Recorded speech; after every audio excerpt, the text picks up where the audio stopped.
I am afraid we may have to wait another 125 years for the Hague institutions to meet the victims' expectations. I think a lot of the stress in the system is coming from state noncompliance rather than institutional failure. Truly, the PCA today is definitely an institution that is fit for purpose. With the institutions that we've created, I'm not so sure if and to what extent they will be able to function in the long run.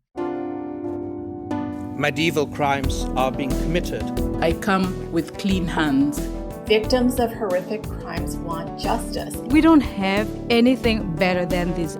This is Asymmetrical Haircuts, your international justice podcast, with Janet Anderson and Stephanie van den Berg. All rise.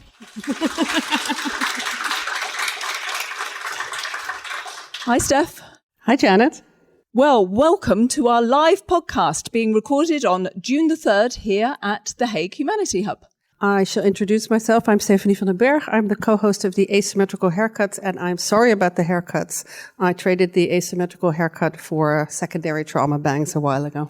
And I'm Janet Anderson, and I'm also a co-host, and I have retained the head mark of this haircut that we're meant to have. And we have a great collection of people here on the stage with us. We're going to introduce them in just a moment. But who else is here in the room? Well, there's got to be about 30 people here. So if you can let yourself be heard a little bit, we will ask questions of you soon enough. Yes, claps up there. Yes, thank you. Now on to today's subject. The official title of this podcast is 125 Years of Peace and Justice, a live dialogue on international law. But our unofficial title is The Hague, so-called City of Peace and Justice. What use is it? And we have a great group of commentators lined up to help us answer just that question. So to start with, let's welcome Shadi Sadr. She's a human rights lawyer, and she's a PhD candidate just down the road at Leiden University. She ran Rahi, a legal centre defending women facing death by stoning or affected by Iran's gender discriminatory laws. She was arrested herself in 2007 and 2009 for her activism. She's got lots of awards, been a jury member on several international people's tribunals, and co-organised the 2020-2022 Iran Atrocities Aban Tribunal. Welcome, Shadi. Thank you so much.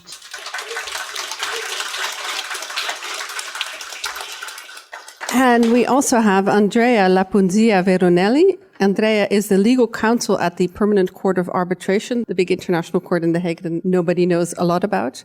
She is acting as registrar and administrative secretary in arbitration and other forms of dispute resolution proceedings, and she assists the PCA Secretary General with procedural rules.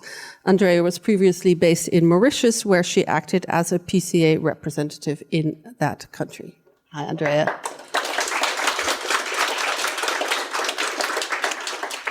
Also, we have Benjamin Duer. He's a German-Dutch international lawyer, diplomat, writer on law, war and peace. And he's the author of a new book, which I'm going to struggle just a moment to show you.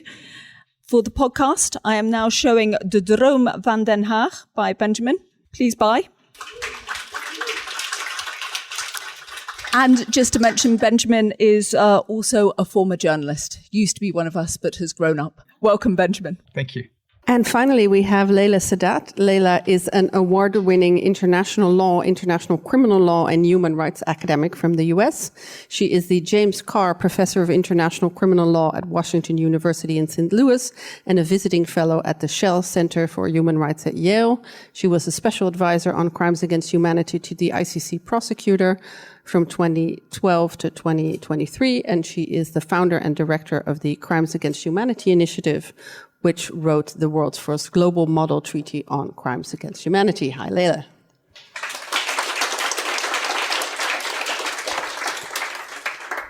So let's get going. Our first question to all of you is, are the current institutions, the way that international law is kind of set up here in The Hague, is it all fit for purpose? Do you think that it's a healthy setup that we have? Andrea, I know you're in an official role. I'm sure you have to say yes. The PCA is doing a great job. Of course I have to. And the fact is that I can say it knowing it and feeling it earnestly, because if you look at it, the PCA is actually the first court to have been created here in The Hague. It is the one that actually launched The Hague in its current situation of being the city of justice and peace. It's the one that justified the creation of the Peace Palace. What's your little way of describing the PCA? If you meet somebody in a bar at a party, what do you say you do? That's actually a hard question, because arbitration is a little bit remote as a subject. But basically, I assist in the resolution of disputes that are not potentially resolved, or that can be resolved in front of state courts. They have to be in front of other jurisdictions than state courts. So it would have to be international arbitrators who are appointed by the parties participating to those disputes. And that's what the PCA does on a daily basis. That's what it's been doing for 125 years. We provide the services that allow the peaceful resolution of disputes that involve, in particular, states and state-related entities. So truly, the PCA today is definitely an institution that is fit for purpose. That's actually the theme of our Congress that will be taking place next week with the members of the court for the 125th anniversary of the PCA. And it's definitely something that we've adapted over time. 125 years and still present. You can't do that if you're not on a daily basis actually adapting yourself to meet with the expectations of states and also, of course, persons in general who request the services of the PCA. Well, we heard from the PCA that the PCA is still fit for purpose. So let's now get an outside view of somebody. Leila, do you think all the institutions that are in The Hague are fit for purpose? Where is room for improvement? I think the institutions are doing a great job. They are under stress because they're getting heavy caseloads, and in many cases more than they were intended to have. I think sometimes states aren't as compliant with the institutions as we would like. And I think a lot of the stress in the system is coming from state noncompliance rather than institutional failure. That might mean we need some better institutional design, but I think certainly the institutions are busy, they're working. I don't know the PCA as well as the ICJ and the ICC and some of the others, but I would say every court in The Hague and the other institutions are working quite effectively. Okay, Shadi, another outsider's view. Is it fit for purpose as it's set up at the moment? I think The Hague and its institutions symbolize the international formal justice system. And it has generated a perception to countless victims of atrocities across the globe. The Hague court, often being mentioned without specifying which court, is perceived as an ultimate place for their sufferings to be heard and their right to justice to be realized. But we all know that the reality is far removed from that. And this distance between the real Hague and the utopian Hague, as it's perceived by the victims, I think is on three levels: the laws, the application of the laws, and the enforcement of the laws that's being applied. In some cases, the victims cannot believe that the victims of grave human rights violations cannot believe that their situation is not recognized as a crime or a wrongful act. So neither the individual liability nor the state responsibility is invoked. The lack of codification, for example, for gender apartheid is just an example. In other cases, the laws cannot be applied because of the lack of jurisdiction or lack of state political wills. There are so many examples. For example, the situation of Uyghurs in China is one example. China is the member party of the Geneva Convention, but you cannot see any other state fulfilling the obligation of prevention of the commission of genocide, bringing the case of China before the ICJ. And also the challenges with enforcement, as we see that even the binding rulings of the ICJ is not being implemented if the state doesn't comply. So I'm a bit similar to Leila's point. I mean, the problem's more with the states than it is with the institutions, or a combination? A combination of state institutions and laws, the international law. And on the podcast, I always go through the alphabet soup, so I'll do that for everybody who is maybe not so into the international law and the acronyms. The PCA, of course, we said Permanent Court of Arbitration, ICC, International Criminal Court, and the ICJ is the International Court of Justice, the highest UN court. And we may well have some others come up as they go along. Certainly more acronyms will come by as we talk. But Benjamin, you are the one that literally wrote the book on the Hague Institution. So what does the book say? Is it fit for purpose? Well, so the book is very much about the history and the development, the evolution of The Hague and the ideas that underpin the city of peace and justice. So I would make a distinction between the values and the norms and the institutions.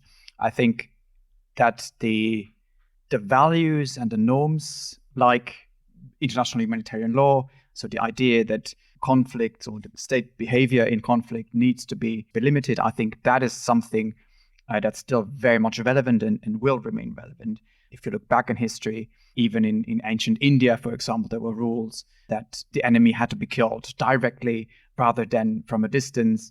In Islamic history, in Christianity. So I think these kind of ideas, they are still and will remain relevant. With the institutions that we've created, I'm not so sure if and to what extent they will be able to function in the long run. Because what we see is that multilateralism, international cooperation, but also democracies at the national level are under pressure. And I think that will have certain an influence on the ability of institutions to deliver. I see some nods around. You were nodding, Leila? Well, what I was thinking is The Hague is a small city. These are small institutions. The world's a big place. And we're getting, again, non-compliance in the world, but these are small, relatively fragile institutions. So if states don't support them, it's hard for them to do their work, for sure. But, your book is the dream, Benjamin, and you're talking about the utopian idea. The reality is not the same as the dream, is it, Benjamin? No, a dream is a dream. It's an aspiration. I think that is important, and that will remain important, that we stick to that idea that conflicts need to be solved in a peaceful way and that war needs to have limits. And I think that is the dream of The Hague that I also describe in the book. I think we would all agree that we haven't achieved it yet, but it doesn't make the dream as such irrelevant, I think. If we're talking about a dream, we're going to do some magic thinking. If you could change anything, what would you change of the institution in The Hague? And I'm going to go to Shadi first. If you could wave the magic wand, if you could have your pink champagne unicorn, what would it be? Yeah, I don't think that we are talking about the dreams. We are talking about the expectations of the victims that are very real. And I think that what the Hague institutions are doing, and the lawyers, journalists, all of people who are engaging with the real Hague have been doing is just managing the expectations of the victim. I think instead of that, the Hague as a city and its institution as symbols of international formal justice system needs to humbly embrace and understand the ways that the victims have organized themselves in order to realize their right to justice. What I'm talking about is the lack of recognition by the Hague institutions of the informal justice mechanism, the victim-centered justice initiatives such as People's Tribunal. I think in order to narrow distance and the gap between the real Hague and the utopian Hague, the international formal justice system needs to learn from the victim-centered justice initiatives, the People's Tribunal, and recognize their contribution to international law and to justice. Otherwise, I am afraid we may have to wait another 125 years for the Hague institutions to meet the victims' expectations. Well, anybody else have some, maybe not dreams, but aspiration? I see somebody here dying to have the one thing you would change. Go ahead. No, that the one thing I would change. I would just say the institutions of The Hague handle a lot of different kinds of disputes. And when I teach my international law class, 90% of what I teach has nothing to do with atrocity crimes or human rights violations. It's border disputes. It's who has control of the dam. It's things that are much more mundane. And so I think when we think about whether the Hague institutions are succeeding or not, the idea that we have so many cases proceeding to peaceful settlement outside the war and peace, outside the most egregious human rights situations, I feel like our eyes are drawn to atrocities because we have so much pain when we see that. But when I think about the international system as a whole, it's doing pretty well on, Oppenheim's book is volume 1 is peace and volume 2 is war. And we want to make everything in volume 1. We want to make volume 2 very small. And that's the part that we're having trouble with. It is very challenging. But volume 1 is doing pretty well. So I think that's maybe where I have a slightly different perspective, in that a lot of the business that just has to be done of who owns these islands, who owns these rocks, where's the border, where's this, The Hague does pretty well with that. It's when it gets to these really challenging situations where they can't access the jurisdictional mechanisms that I think we feel very frustrated. Andrea, this is your wheelhouse, isn't it? You're involved in these peaceful mechanisms to solve disputes. Well, yes, the PCA does do that. And it's perhaps more on those mundane cases that perhaps nowadays don't seem to be as key to the keeping of peace as they could have been in the past in history. But certainly that's typically the sort of cases that we are dealing with on pretty much a daily basis at the PCA. And it's funny because when you put this question to us of if we had a magic wand, what we would change, and when I was hearing you, it's funny because the answers really all met the same thing, which is states actually have the strength to make the institutions stronger. And they are the ones that can actually contribute to making the institutions, their institutional message, actual reality, not just a dream, an aspiration, a philosophical principle. So in this, it's really something that the PCA as an institution is striving for, which is universal membership. We don't have that at the moment, but so that's your wand is get them all to sign up. Yes, absolutely. And sign up to the 1899-1907 conventions on settlement of international disputes. Show the commitment towards peace through dispute resolution, peaceful dispute resolution. And you also get a really nice chair. If you've ever visited the Peace Palace, then each of the states has the most brilliant embroidered chair. Yeah, really, they are absolutely lovely. So encourage your states. Clap. Okay. Oh, yeah. Benjamin, you have so many different roles. You've been a journalist, now you're a diplomat and a legal thinker. Is there one thing you can tease out? As a journalist, I know what my magic wand would be, is that all the courts tell me everything all the time and ahead of my rivals. But in your current role, what would your one thing be that you would like to see changed? Well, I would actually build on what the others just said about the behavior of states, because in my view, we need to take one step further. At least, Benjamin, you represent a state. I know you don't here. You're not speaking on part of the Dutch government or anything, but still, you're working for a state. Come on. I do work for a state indeed, but I'm not representing the government. So everything I'm saying now today is in my personal capacity. I think I have to mention that. And that's also why I think that states are important actors, but populations might be even more important, especially in democratic societies. So what I would like to change would be perhaps the language, the way in which we talk about international law. If I compare it to music for a very long time was classical music. You went to a concert every once in a while, but it was quite elitist. And only in very recent times, with the rise of pop music, it became something that became part of ordinary life of people. People started to understand it and started to enjoy it and started to appreciate it. And maybe we need something similar for law. How do we talk about law? How do we engage? We need the Beatles for we need the Beatles of international law. We have Amal Clooney. Yes, we have Amal Clooney. And there's now like international law TikTok, apparently, with the ICJ case, the rise of that. So that's what the youths are doing, apparently. I'm not sure international law TikTok is the solution, but yeah, carry on, Benjamin. You need to take it out of the ivory towers. But what I'm surprised by, Leila, is you didn't mention your pet project as the big innovation that you want to see. Oh, well, can I have 2 pink unicorns? I was just thinking, I would like the ICC to be a United Nations organ as opposed to a freestanding treaty court. That would be number one. for universality purposes. But number 2 would be the new Treaty on Crimes Against Humanity. And that really does go to the Hague Convention of 1899, because there's a clause that was written by a Russian diplomat in that treaty, the Martens Clause, and it talks about the laws of humanity and the dictates of the public conscience. And it shows up in the 1907 treaty in different language. It shows up in all the different treaties.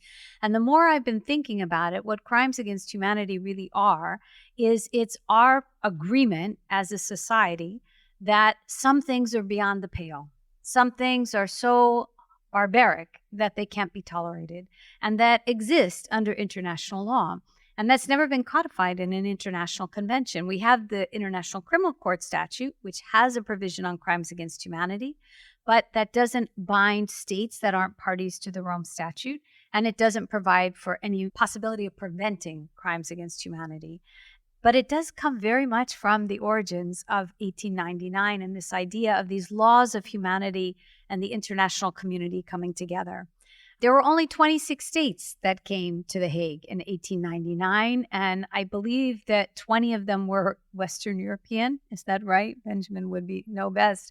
And represented about 75% of the world because of colonialism. And of course, it's quite a different situation now with 200 some countries and so much more diversity. But there are still these fundamental ideas that need to be codified, enshrined, protected, and violations of them prevented. I see a lot of nodding from Benjamin. You want to jump in here? Yeah, no, I fully agree. And by the way, Martens is one of the 4 main characters of the book.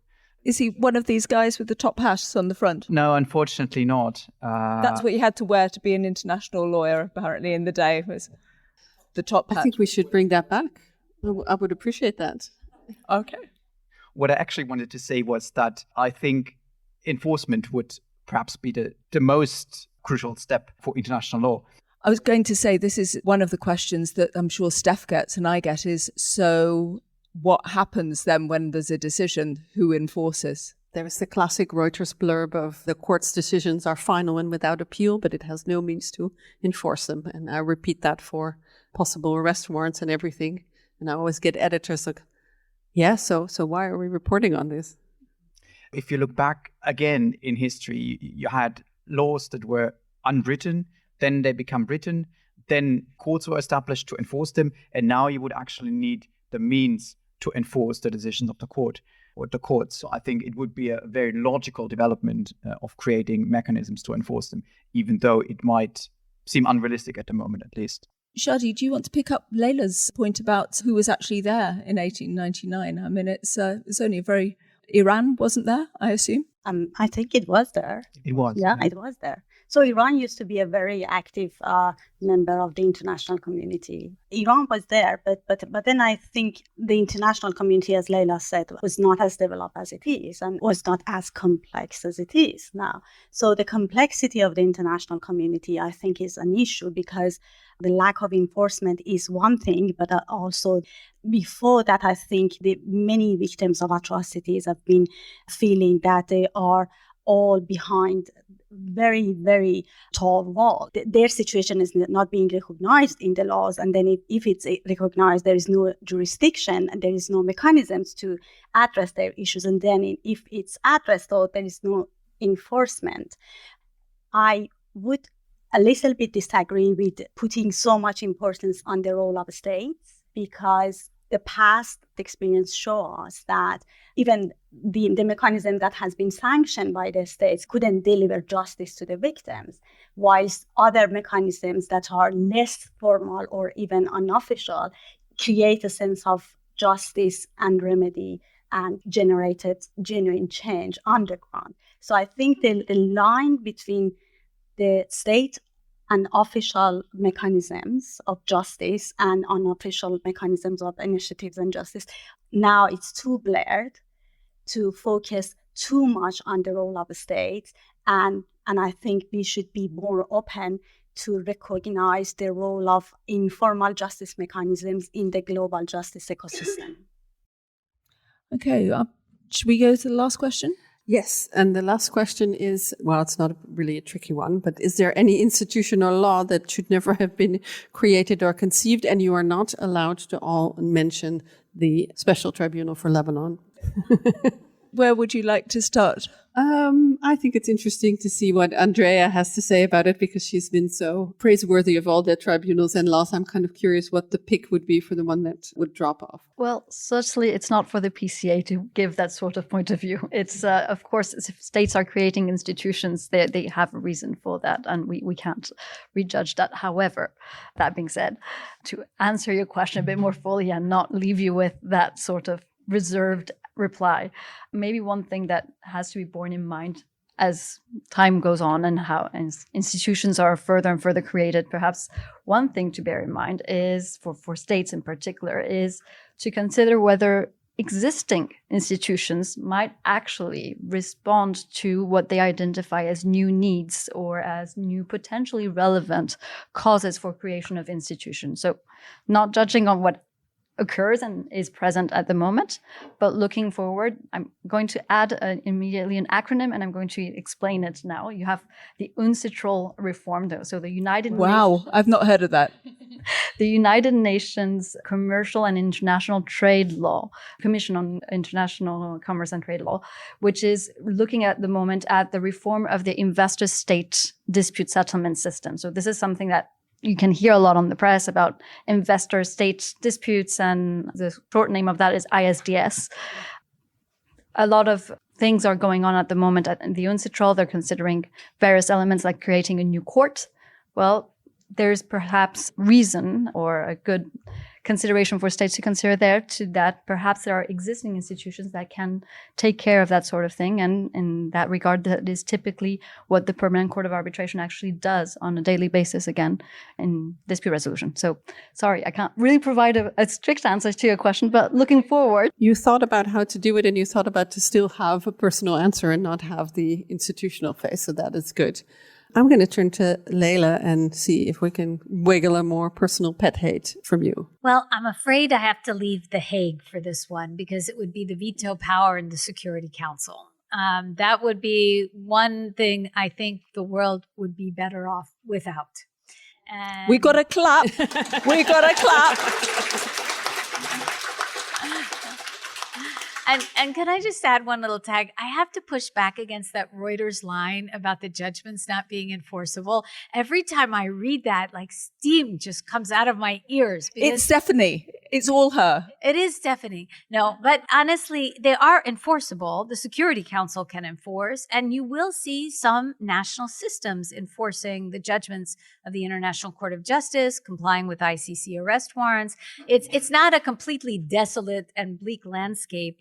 In the jurisdictional immunities case between Italy and Germany, Italy's courts said we have to implement the judgment of the International Court of Justice in that case. So that is a very state-dependent thing. States could choose to comply with orders even when they don't like them. And most of the time, states actually do comply, but there is always the Security Council, which could enforce. That's why we need to get rid of the veto so that the council is a little bit more effective. I agree with you that is what maybe the stories should say, but that would mean all my stories would be 2,000 words, and Reuters likes to have it 300, 600, maybe 800 words. And so that is why I do the very, very broad brushstrokes. So, Benjamin, what do you think? Which institution is your pet hate? Well, so I agree with the Security Council. As a student and as a practitioner, I've learned that you should not create laws that cannot be enforced, or that don't function in practice, because they undermine the credibility of the law and the institutions and create disappointments. And now I'm saying something that might sound controversial, but I wonder if, for example, a treaty like the Genocide Convention lives up to the expectations or undermines actually the credibility in international law institutions. I'm not saying it should not have been created, that would be clear, but it perhaps should have been conceived differently. My response to that would be that the way that people use the term genocide generally is where you've got the problem, because they don't actually understand what the difficulties are in the convention, because it was negotiated by states in order to be as it is, a very high bar in order to get over the edge and to be usable. Exactly. But that makes it difficult in practice and creates a lot of confusion and disappointment. And Shadi? I cannot think of any. Putting the veto aside and the Security Council, I think because often the laws and mechanisms that had seemed dormant or irrelevant have been utilized in a very creative ways by the victims' communities, by civil societies, and by lawyers. So I think the need to generate more mechanisms, more new laws is more dire than getting rid of the existing laws and mechanisms. But Stephanie, because we're bound to get some blowback, particularly from some friends of ours on your throwaway special tribunal for Lebanon, maybe you should explain why you found it such a disappointing court. I am not a great fan of having in absentia trials and making states pay a lot of money to have in absentia trials again, and then also cutting them off before they can do all their work, and creating lots and lots of expectations from all kinds of victim communities and not being able to live up to them. As I'm sitting here and listening to everybody's pet hate, I think my pet hate is probably less the SDL as an institution, but the atrocity Olympics that everything has to be genocide to matter.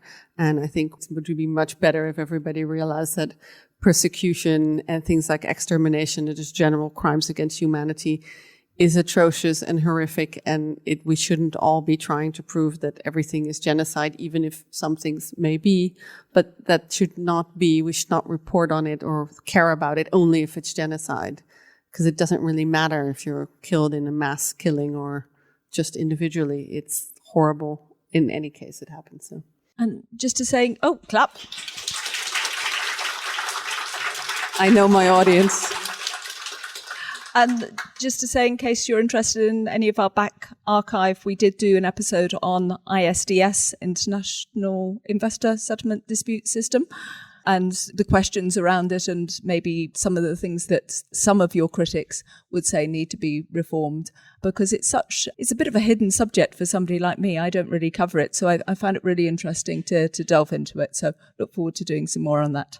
So what we're going to do now is throw it open to you guys. Does anybody have a question or a comment, as long as it's not a 5-minute comment? And we have margaritas to circle around the room. Well, thank you so much for coming. I am a lawyer and an LLM candidate for public international law. And my question is more regarding to journalism. So as much as I know that as a member of the public, it is our obligation to be very critical with everything that we read, to what extent would you say is also the obligation of journalists and the media to use the correct terminology and not just misinform the public and to throw buzzwords around, causing more chaos and eventually like a more chaotic response from the public? Can we take from the gentleman on that side? Hi, good day. Thank you so much for the dialogue. I just have 2 comments more than questions. I've heard it was said today that states have the ability to make international law and institutions stronger.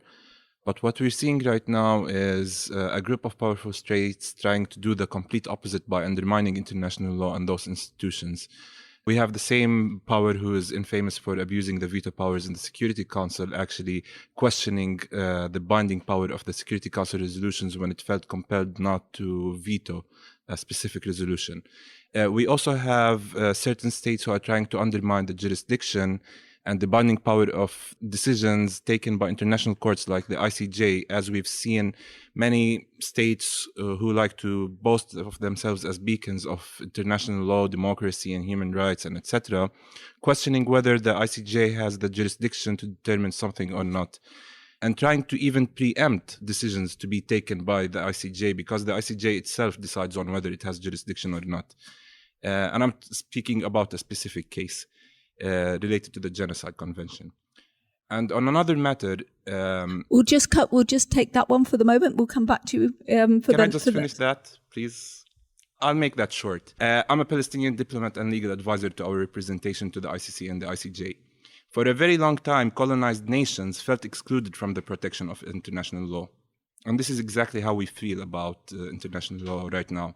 So to Benjamin, I would say that no one is abusing the word genocide at this point. It's up to the court to decide whether there's a genocide going on or not.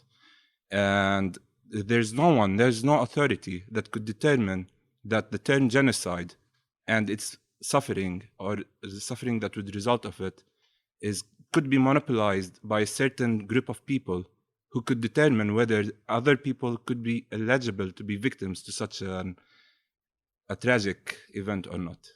Thank you. Thank you for attending. And the third question is from this gentleman in the corner. Michael Cooper, the American Society of International Law. I have a quick comment and then a question. The comment is to build on what Leila said. I too have been troubled by this refrain in the press that the International Court of Justice can't enforce its own rules. And adding to the enforcement mechanisms that Leila mentioned, I would also mention the simple force of law. Law itself has an innate force. And if you think about the ICJ, the whole purpose of the ICJ was to avoid the use of physical force, right? It was to rely on the force of law. So that's a quick comment.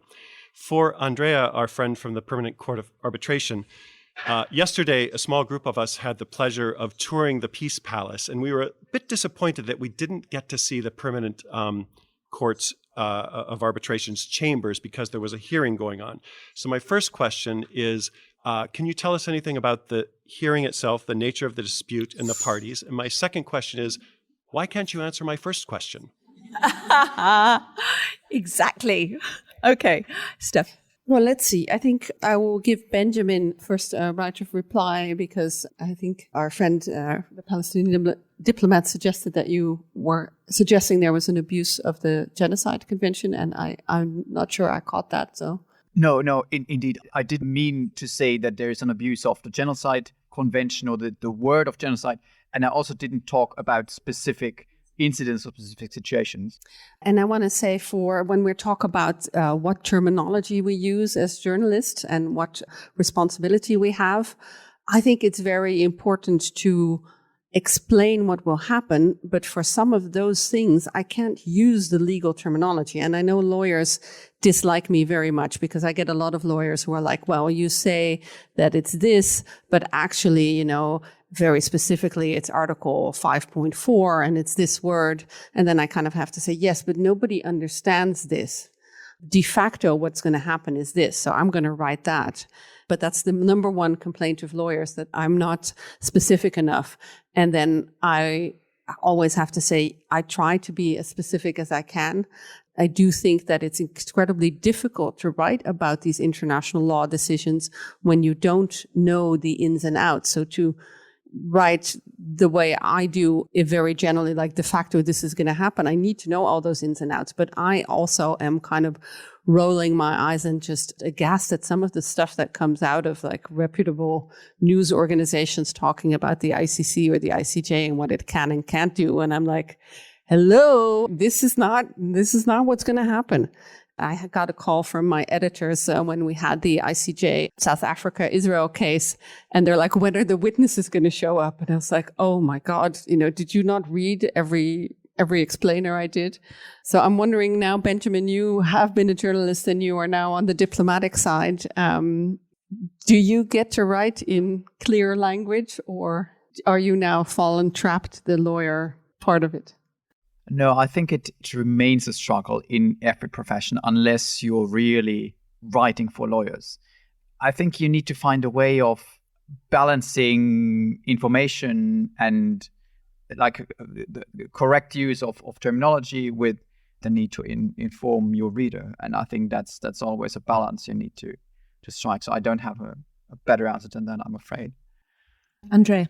I don't have much to say on the part of ethics of journalism, but one thing that I would bounce back upon is what you were saying about the duty of the general public to take things with a grain of salt. And perhaps one way to build on what journalists do and what they cannot do with regard to using very specific vocabulary, especially in an era where we have social media and very large efforts towards communication by the institutions, is once you read an article, go back to the institution's social media. Most of the time, and in this, at the PCA, we have to give a big shout out to Camille Dadur, who's been really working on that. There are massive efforts being made today to make accessible very legalistic terminology and to deconstruct it as much as possible and make it accessible to everyone, which takes a little bit more time than an article that you have to get out to go ahead with the headlines and with the news and the rhythm of a news cycle, right? So, can I just press you before I go to the next person? Pick up this point. Why are you so secretive? Why don't we know what's going on behind your closed doors? We do.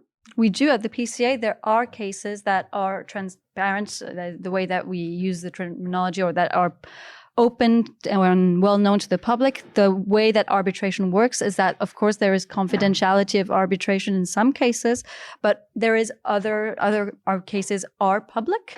That publicity, that accessibility to the public can be done multiple ways. You can find either from the lowest point, just information on a case on the website, but it can go all the way up to you can actually see what is going on in the hearing with actually a transmission, a streaming of the hearing being held. So one of the major cases that comes to my mind when I think of this is the ABA arbitration, where a lot of the proceedings were streamed and are available today still on the PCA's website. That's an international case that opposed Eritrea and Ethiopia with regards to a border dispute. So typically the sort of situation that we were talking about earlier. And yes, some cases are secretive, some in the sense, and secret is actually a very derogatory term here. It's confidential, and there's a reason for that confidentiality. It's what gives strength to the consent of the parties to proceed through arbitration. And to be honest with the reply, I actually don't know what hearing is going on at the moment. I do know the colleagues who are taking care of it, but I actually don't know who is actually in the case. That's simply my misinformation, to be honest. There is certainly a lot of communication being done, and I really invite you all to look at the PCA's social media at the moment, because we are communicating more and better, essentially, about what the PCA has done in the past and what it is doing today. Shadi, what did you want to pick up? I just wanted to add a very quick point to journalism and communication issue, because I think the lawyers are not the greatest communicators outside their own bubbles. And I think the burden of explaining laws to a great extent is in our shoulders, not the victims' shoulders or the public, the members of the public. So especially in the cases of atrocities or strategic litigations, communication is vital. And I think, and I would advise lawyers to take communication courses, because I think as important as talking about the law is talking about the law in a way that the public understands it. Leila, what did you want to pick up? I am going to try to communicate an idea very simply, picking up on what Michael said. When we talk about enforcement, I completely agree that law is a state of mind, right? Being law abiding. And the way I think about that is, the old saying, thought leads to action. Your actions become your habits become your character. So if you have the character of a law-abiding state, you will very predictably comply with court judgments and the international legal system fairly easily. If you have the habit of thinking of yourself as above the law, and I think there are states that perhaps think of themselves as above the law, they develop a character of exceptionalism. And I think we are seeing right now a certain degree of exceptionalism. But most states, most of the time, I think because of what happened in 1899, its reinforcement in 1907, we're trying to reinforce this habit of mind. It shouldn't take a court or the Security Council to order a state to behave lawfully or to give recompense. And this really goes to what Shadi was saying too. This is a way of thinking. This is a way of thinking and being with respect to the law, with respect to legal rules. Not always looking for the way out, not always looking for the exception, but actually just getting in the habit, because that habit builds good character.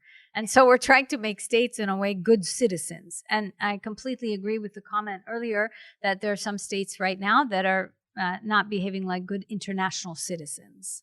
Should we go for another round? We've got a few. Forest of hands. Thomas Fairfuss, Journalist for Justice. The question I wanted to ask in the first round has already been asked and answered in part. My question was, At the International Court of Justice, we see the principle of the publicity of proceedings fully applied. As far as I know, all hearings about contentious cases and hearings about advisory opinions are always public. At the PCA, the complication arises, according to my observation, that there are not only state versus state cases, but also state versus company cases. And sometimes parties involved, which may be a private company, like for example, Shell versus Nigeria, to name a fictitious case, may have some interest that the case should not be public. And even if they are opponents in the case, that interest may be common, not to let the public know about the very existence of the case. And that has made me wonder, over the decades I've followed the Permanent Court of Arbitration, what the ratio is. Of course, we know about the cases that are completely public, like Ireland versus United Kingdom about nuclear waste in the Irish Sea, cases that are partly public, like when you know only about the result when the arbitration is over. But how many cases are there we don't know of? What's the ratio? 50-50, 20-80, 40-60? Thomas wants to know about the unknown unknowns. Okay, but we've got 2 more questions yet. I think we have one down here. Well, this question might be a little outside everyone's profession here, but my question was, I heard you talk about maybe trying to bring law and law talk a bit more to the average citizen. What media and methods would you propose be used to that end? Thank you. And this gentleman here. Yep. Hello, my name is Peter. I work in housing law in the UK. So I'm in The Hague for the ICC moot, and in the first round of the ICC moot, my team was facing off against a team from the Hebrew University of Jerusalem, and we got talking last night. We went for a drink, and all of the team members described themselves as leftists, which was interesting. One of them said that he wanted to see Netanyahu locked away for life for what he's done. Quite a strong statement. So then I said, okay, so you must approve of the application for an arrest warrant from the ICC. No, he doesn't approve of it. And there's an incredible dissonance there.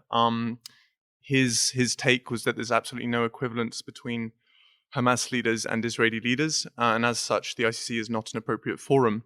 But I want to hear from the panel, how do you think such a dissonance could exist amongst even leftist Israelis, that the ICC is a court that they would just not even contemplate holding their leaders to account for what's going on? Maybe we can widen that one to just, why is it that the ICC is just seen so differently in different countries? But if you don't want to answer specifically on that. But should we start with you, Leila, on any of those questions that you want to pick up? Nice, light question there. Well, you can go with the medium question first. And then Leila will say TikTok. I'll just say podcasts. No, film. I use film, a lot of film. My students, I noticed on my last exam where I had shown little movies. I showed I taught the Chagos Islands case, and I had shown a little video about that, and they did so well on that issue. So I think film, short videos, maybe not TikTok, but shorter things. On the ICC arrest warrants, I just think it's very hard to hear your own state criticized. Even if you can, I can criticize my state, but sometimes I can get defensive if I hear other people's attacking the United States because that's my state. So to have an international organization come out, or the leader of the prosecution, right, come out with this very strong statement saying that we believe that we have a reasonable basis, reasonable grounds to proceed with arrest warrants, I think there's a shock. Even for somebody who might think that would be a good thing if it happened in their own system. Again, this is about building the habit. It hasn't happened very often. This is the first time the ICC has ever potentially indicted and or arrested somebody from a country in the group of Western countries. And so I think there's that little bit of a shock value. But I think if we build the habit to understand that international justice, this isn't about equivalence. That's a nice talking point. I heard President Biden say the same thing. It's just not true, right? right? There's no equivalent between defendants at the ICC. You just look at the evidence, you see what the charges are, you bring the arrest warrant, you don't bring the arrest warrant. There's no such thing as an equivalence between two specific individuals. I think the spin doctor who came up with the equivalence argument is probably paid top dollar to do that, because it was immediate, it was obvious, that was the talking point. And then I'm also, as a journalist, going, why are we talking about this? This isn't equivalent. There's the Rome Statute and what you do. They knew what was coming, and they worked very hard on it, and apparently that's the media spin, and I'm amazed to see that spin out of control in the way it does, which makes me maybe possibly a little naive, but that's the thing now. It's the equivalence thing. And Andrea, just hold on. It had something to do with the Karim Khan's statements on everyone is equal before the law, equal and equivalent. So, well, but that seems such a basic thing. Everybody should be equal before the law. What about you, Andrea? What's your answer to Thomas? Can you tell us your percentage of, and I'm going to use the word, secret cases? No, I can't, because there are no secret cases. There are confidential cases, which is different. We don't hide things. We're simply not allowed because of the arbitral rules that apply, or because the parties have not agreed to the case being transparent or publicized. We cannot communicate on absolutely everything. Now, our annual report for 2023 will come out next week. You'll have a whole lot of statistics there. If I'm correct, we have more than 200 cases on the roll at the moment. You can't have all of them listed there, but quite a few are indicated. For some of them, you just have snippets of information. And for some of them, you actually have the whole briefs of the parties just listed there. Now, I appreciate that it's not satisfactory for a lot of people to hear about this way that arbitration works. This is how it was created, or how it grew to become on the basis of existing arbitration rules. Now, it has evolved. So I talked earlier about UNCITRAL, the United Nations Commission on International Trade Law. They had rules that they created in 1976. And because it was a commercial international trade focused entity, they had created arbitration rules that answered more to the needs perhaps of private disputes, of private corporations disputes. And then that was slowly incorporated into treaties, for example, for ISDS. Now, since 2014, you actually have a second set of rules, which is the UNCITRAL rules on transparency in investor-state dispute settlements. Now, those rules can apply in two cases. First, when the treaties actually incorporate those rules or have been signed after the rules became force in 2014, or they can apply when the parties have accepted to apply those rules. So sometimes a case that could have been confidential in full compliance with what was applicable rules to the dispute actually becomes transparent, because there is an effort to do that. Now, as an institution, we are bound by the disputing parties' agreement. Arbitration, I said earlier when I tried to describe arbitration to people who don't know what it is, it's about cases that cannot go before the state. It's not a cannot simply because the nature of the dispute is not available or is not cannot be put before the courts or something of the sort. It's a cannot that is also because the parties have consented to go to arbitration. That's the keystone. So the parties have agreed to go to arbitration. The parties have agreed to the conditions in which that arbitration will take place. We can't do any more on that. I'm going to still be a very journalist and ask a yes or no question. So is there a way to know the total number of cases for arbitration, even the ones that we don't know about, where you have an actual number? Or are there always going to be cases that are so confidential that you won't even know that it's not even counted? I would hate to say absolutely yes in case I'm mistaken, but I think that so. I do believe so, and it's okay. Well, we'll do a count up then. Yes. Well, you can follow up with me, and if I did make a mistake, well, I apologize in advance. We're going to finish with Benjamin, but Shadi, did you want to pick up any of the other questions of mediums that you would use to explain things? I would say Instagram videos. Instagram videos. And Benjamin, what would you like to pick up on? I know I just wanted to pick up actually on what Andreas just said, because the idea behind the PCA was to create a mechanism that allowed states to solve their disputes peacefully rather than going to war. And that required sometimes proceedings behind closed doors, because otherwise the states would not have consented to resolve their disputes in that way. Otherwise they would have gone to war.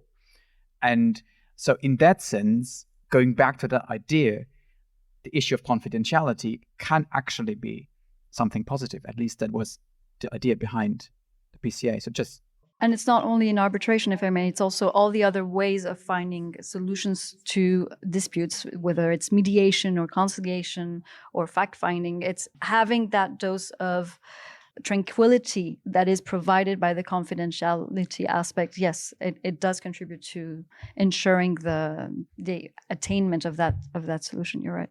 Unfortunately, we only have a limited amount of time on any podcast, so we have to proceed towards what we always do at the end. Yes, and that is that we ask for recommendations, and we're going to flip it around a little and ask for recommendations from the room. And what we do usually is we ask what's on your nightstand, who has a good documentary or a good film, and what are you listening to? But I'm going to flip it around because I'm asking the room, so I'll ask very specifically, who wants to raise their hand if they have a good book that they recommend? It can be on what we're talking about, and of course, we all recommend Benjamin's book, and you should all read it. And if you don't read Dutch, in Netherlands, you must read it in Dutch. You must read it in Dutch, or either influence some publisher to translate it into English so that you can read it in English. But any other book that you recommend, that's a great read. So actually, the book I would recommend is not so much about international law. It's more about like political science, I would guess. It's by this author, German author that I really like, who's called Hannah Arendt. She's no longer alive. She wrote The Origins of Totalitarianism, and it's a book that I would really recommend. Origins of Totalitarianism. It goes on the list. I see. Andrea, do you have a book that you would like to recommend? You look like you might want to say something. No, it made me smile, the reference to past lives. Something actually Leila was saying earlier about Chagos made me think of a book that I enjoyed quite a bit. I actually lived in Mauritius for a while, so this is a case that I've seen the repercussions of in real life. But one book that is really interesting and goes to the question of also of medium and of interest, it's the book by Philip Sands, who's actually a lawyer for Mauritius in this matter. It's called The Last Colony. It's not really a legal book. It mixes journalistic, legalistic, and personal memoir ways of drafting. So it's quite short, and it actually is very enjoyable. So if you're looking into how international law works, it's also nice because it delves into ICJ, PCA, ITLOS, so International Tribunal on the Law of the Sea disputes, and all of that is mixed together in something that is accessible, I think, to even non-lawyers. And if you wanted in the podcast version, we also had Philip Sands talking specifically about that book. Yeah, talking specifically about that book. Yeah. Do you have any recommendations, Benjamin? Sure. I actually created a full list because I was hoping that you would ask that question, but I'll limit. You could give the list. No, I'll limit it to two. One I got last week actually, so I haven't read it yet because it's 1,000 pages. It's by Gary Bass, Judgment at Tokyo. Tells us the story of the Tokyo Tribunal after the Second World War in a very, I think, nice way, interesting way. With I think a prosecutor was an alcoholic and who embarrassed everyone. So I think quite an interesting book. And the other one I would mention is by Tara Sarah, Against the World, which is not so much about international law but about politics more generally. It's about the decline of internationalism between the two world wars, when suddenly societies turned inwards, created new restrictions for visa, but also started to produce their food domestically. And she tells these developments between two world wars, which eventually then led to, nationalism in its very extreme way. And I think it's an interesting book, especially considering what's going on in the world right now.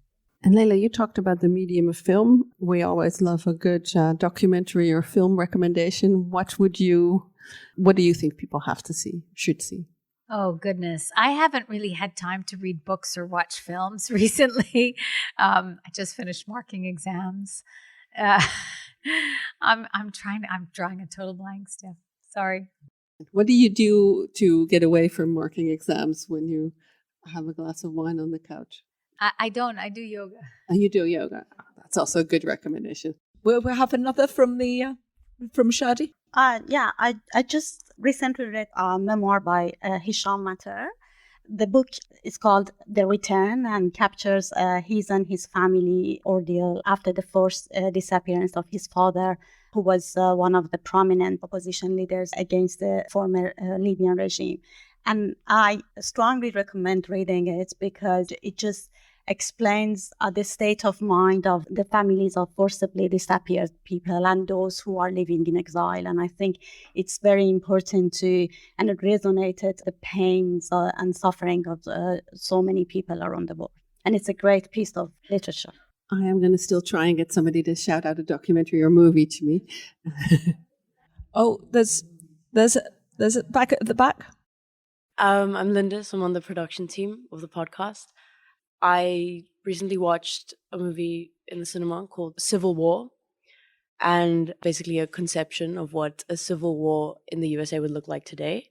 And it was surprisingly moving to me because it really shocked me. And then I wondered why it was so shocking to see a war take place in the US when there's wars like that taking place in so many places all the time. So I would really recommend watching it. It's like a really cool perspective. And also it's about war journalists. So for the journalists in the room. Yeah, I think there's a Reuters photographer there. So I think one of the next office outing with the Reuters team in Amsterdam is to go see Civil War if it's still in the movies. But we just need to find time. So people need to stop committing war crimes and filing indictments so I could actually see this stuff. So thank you, everyone. My name is Irma. I'm a researcher and also feminist economist.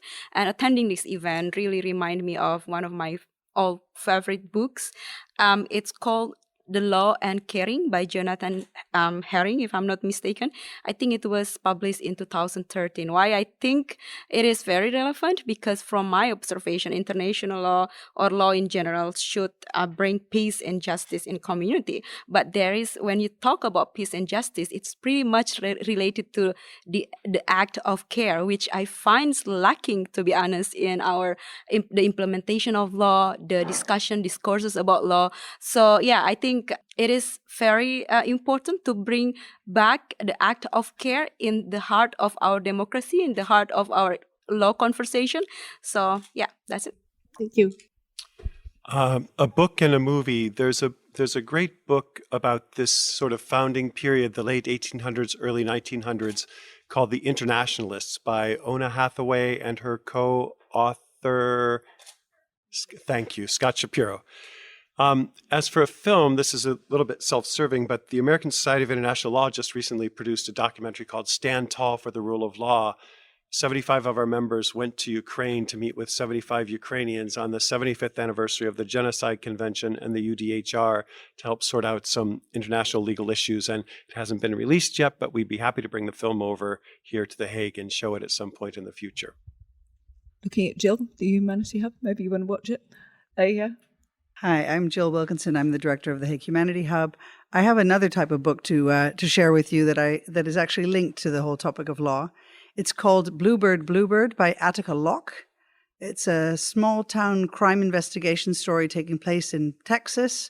And it's a very interesting story about race relations, but also about preconceived notions when you're investigating a crime and how you think society works and find out that it doesn't work the way you thought it did and leads to all kinds of interesting insights. Oh, we love a good mystery book on the podcast. So thank you, Jill. Some more recommendations? Are we recommended that? No, I see Layla has more Well, recommendations. does anybody watch Netflix?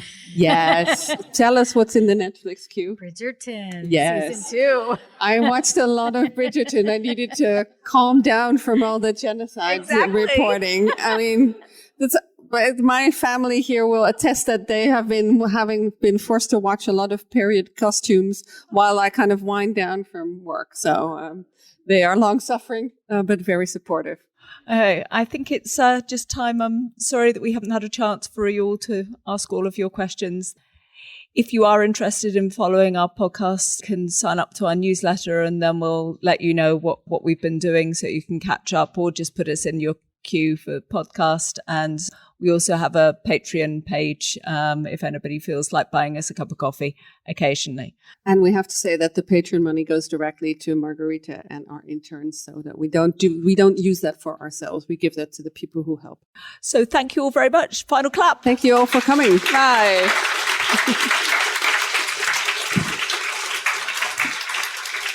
Let's give a special thanks for managing to survive on these very tall stools for an hour to our panelists, Andrea, Shadi, Benjamin and Leila. Thank you all very, very much. Thank you so much.